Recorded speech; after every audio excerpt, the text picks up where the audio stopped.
të ndryshme informale në gjithë fushatën elektorale dhe në procesin elektoral,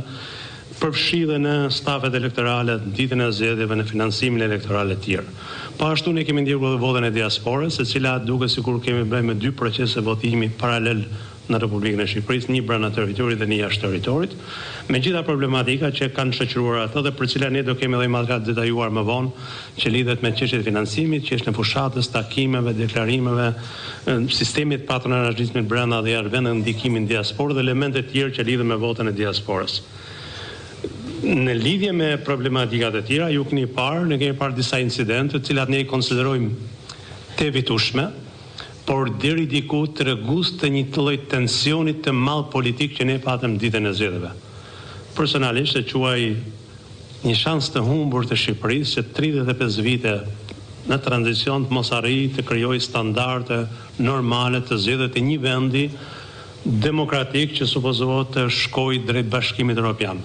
Dhe kur ne mendojmë që drejta votës, ushtrimi i votës është gjëja më e thjeshtë për të bërë në kushtet e Shqipërisë, ne pam gjithë atë investim të KQZ-s, të buxhetit shtetit, harxhimet mëdha financiare për të siguruar një infrastrukturë zgjedhore, një numër të madh komisionerësh dhe monitorueshës nga KQZ-ja dhe nga struktura përkatëse, pajisje elektronike,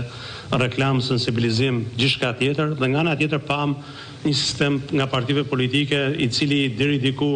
në vend që ta ndihmonte integritetin e zgjedhjeve gati krijoi struktura paralele. Dhe kjo solli edhe incidente, edhe keqkuptime, dhe ndërhyrje të individëve pa autorizuar dhe pastaj një sër çështje për cilat janë edhe ndek pjesë deklaratë për cilat do flasë edhe kolegët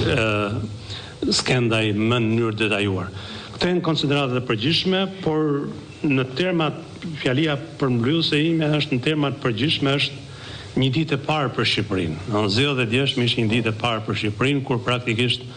Shqipëria meritonte kuadrët e negociata Bashkimit Evropian, meritonte një maturi dhe tregues tjetër, meritonte një reflektim nga gabimet e kaluara, gjë që nuk e pam. Po pam përsëritje gati të elementeve të zgjedhjeve të kaluara. Fjala është për kolegën Skendaj, e cila është edhe, po themi, organizata kryesore që kam letëruar dhe me provoj më gjatë në çështjet monitorimit konkret të legislacionit zgjedhor dhe ditës së votimit.